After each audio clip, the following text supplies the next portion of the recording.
you have to make the lie convincing in order for it to work. And he's never been able to do that. He sounds so dumb. He sounds like he's lying when he's telling the truth. Matt Walsh is irritated with all of the pro-Iran war cheerleaders. He sees the war as a complete disaster for the United States. I'm inclined to agree with him on that, and our reporting and coverage of the war makes that pretty clear. But I couldn't help but think about one person in particular when Walsh was calling out all of the people who were wrong in their predictions in the lead up to the war against Iran. And one of them happens to be Dave Rubin. This video, chef's kiss, take a look. Allow me to make a prediction here, and my prediction stuff, I'm not polymarket, I'm not Kalshi, but I'm pretty good at predictions. And my prediction here is that everything that the media is now gonna say about Iran's gonna close the Strait of Hormuz and energy prices are gonna go crazy and all these, none of this is going to come to pass. Gas prices are coming down and will continue to come down. If the United States wants to keep the Strait of Hormuz open, which it does, and Donald Trump said we'll escort ships through if we have to, it's going to stay open. This is the leader of the Iranian opposition. He has been in exile. His name is Reza Pahlavi. We have shown you videos of him before. He's the eldest son of the former Shah of Iran, and he likely is the next leader of Iran. This is the guy that, by all accounts, when this war ends, will go in and he will be the leader. And again, it will be different. Just remember, it sounds like the Kurds are starting to enter the country with arms to help the people take out the last vestiges of the IRGC. There's a lot of good things happening. There's a lot of good things happening. That guy, his whole job is to do political analysis. That's what he does. I mean, look, predictions should have consequences. We do predictions all the time. You could take our record and match it up with Dave's record and see how it turns out. We said gas prices were definitely gonna go up. And I'll tell you right now, gas prices are gonna continue to go up. And if we re-engage the war, we've said it many, many times, gas prices will go through the roof in a way that will shock you. It will lead to massive inflation and economic catastrophe. Global depression. Yeah. Now, the reason Dave is lying to you is not just because he's an idiot and doesn't know anything. Do you think if there's a war in the Middle East, gas prices will go down? No, Dave, I don't think gas prices go down. Although he is an idiot. Yeah. But continue. But that's not the sole reason why. Right. The main reason is he's like, no, the war will be easy. The war to help Israel destroy its neighbors so that they can take southern Lebanon will be really easy. The water's warm, come on in. So like, Shapiro, I don't think is dumb. And Shapiro says the same things. Mark Levin says the same things. Oh, look at that. Everyone who supports Israel says, just like they did with the Iraq war, it's gonna be easy, so easy, it's barely gonna cost anything. And Shapiro said in the earlier clip, oh, this war hasn't lasted long at all. And who says it's gonna be an endless war? Why would anybody think that? I don't know, because of Iraq and Afghanistan and how all the wars became endless. Now, I don't think Afghanistan was Israel. I think Iraq was Israel. But once we get into these wars in the Middle East, we can't seem to get out. And that's what they want. That's what they want. So that Iran is distracted, Iran is destroyed, so that they cannot defend Lebanon or Gaza or the West Bank or Syria as Israel takes more land. Okay, one more Dave Rubin clip.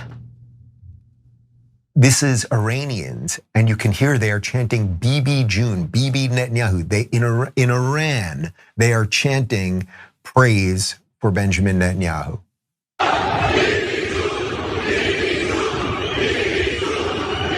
And when you take out Khomeini and you take out his number 2 and his number 3 and his number 4 and his number 37 and his number 42, then suddenly the next guy's going, it's a little hot in here, ha, ha, ha.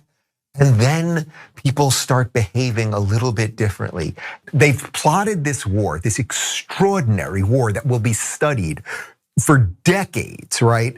For decades, they will study how this incredible war took place. That we are hitting critical infrastructure. We are damaging the regime, so hopefully the people will be able to take over their countries. Now, the question is, if you're gonna hit power plants and you're gonna hit civilian infrastructure and things of that nature, how do you make sure it's not going to harm the people, but just the regime? And when we have a Department of War that is not looking for war, but will perform war, then we are going to do it at the maximum level of competency. I think the way you can look at this, I haven't heard anyone else say this, but this seems to me to be the war to end all war. Oh my God. Okay, so for the audio listeners, the BB June thing is a deep fake. It wasn't real. Iranians weren't chanting BB June. That didn't happen. I mean, their propaganda sucks. Cenk, but all it needed was someone to do this and for the house of cards to fall down. Really, the people in Iran are chanting for Bibi? Bibi, not just Netanyahu, but they're like, oh, I wish the Israelis would come in here and murder us. Oh, drop a bomb on our building, Bibi, Bibi. Who would be that stupid to believe that? I mean, look. And honestly, the answer is every cable news anchor. Yeah, look, Dave, the dial of ideas is too hot. It's just too hot. You're going scorched earth, like you gotta stop. Like, the guy needs to read something for once in his life. Right, because here's the thing, you're right. I mean, overall, the propaganda for the war is really, really bad and easy to dismantle. But like, I don't know, take a few classes with that fast talking huckster Shabos, okay? Like he just speaks really, really fast and says a lot of things that might sound correct. And some people might get tricked by it.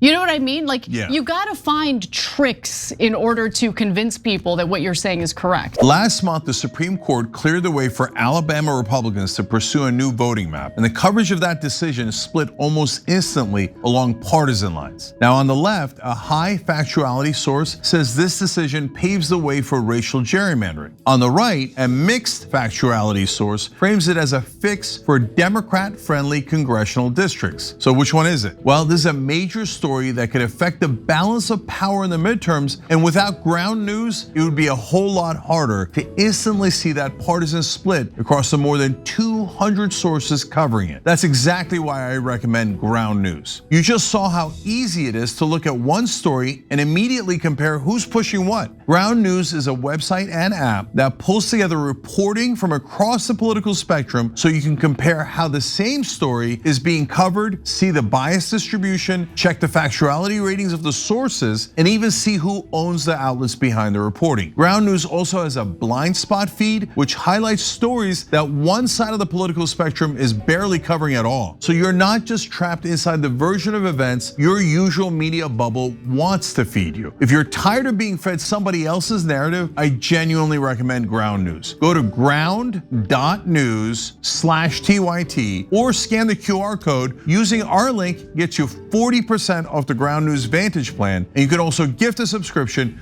directly through Ground News. No, Anna, that's so interesting because what I'm noticing now is that the Israeli supporters are getting tired. Like I'll be in a debate with them and they're just like exhausted from doing the same lies. And they're like, you're an anti-Semite. Oh, God damn it, I've said that 200 times. I don't think it's working. And then have they considered maybe telling the truth? No, they have living not in reality. Again, it might sound like I'm just doing an insult, but I really believe that Dave doesn't study at all because he thinks, what's the point? I'm gonna do my lie anyway. So what's true or not true is totally irrelevant. I know, but like, you have to make the lie convincing in order for it to work. And he's never been able to do that. He sounds so dumb. He sounds like he's lying when he's telling the truth. Yeah, so look, I say this based on about a half a dozen people. The one that's really stuck out for me was Kevin O'Leary on Diary of a CEO.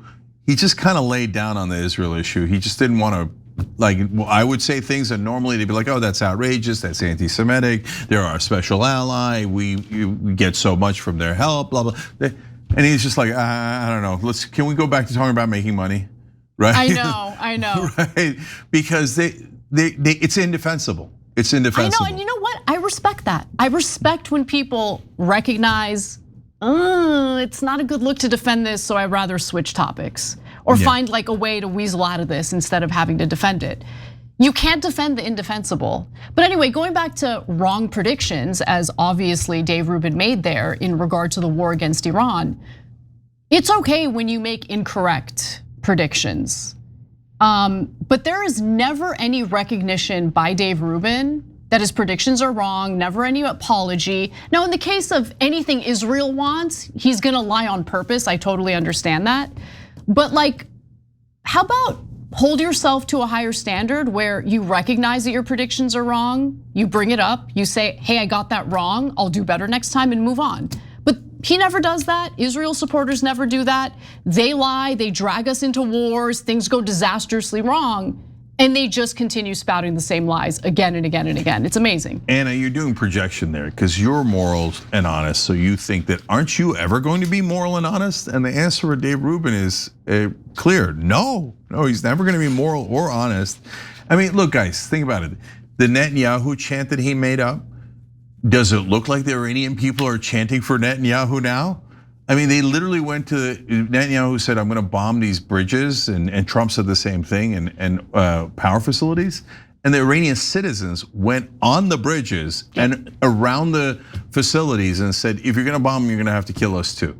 Okay, so I don't think they were chanting BB June at that point. But would Dave Rubin ever come out and say, oh, I'm so sorry, it turns out, no, the Iranian people rallied around the flag, they were brave in fighting back. I don't like him, I hate him, I want him to lose, but they're not losing. And no, they don't like Israel. No, they don't want to be run by Reza Pahlavi. And all of these facts have absolutely shown it. And it turns out they could get the Strait of Hormuz closed, etc. And the war wasn't easy. There's a 0% chance that Dave Rubin or any Israel first person would ever admit that, ever. True. Because they're not doing the same thing we are, of trying to find what's true. They're just trying to find what helps Israel, period. Every time you ring the bell below, an angel gets his wings. Totally not true, but it does keep you updated on our live shows.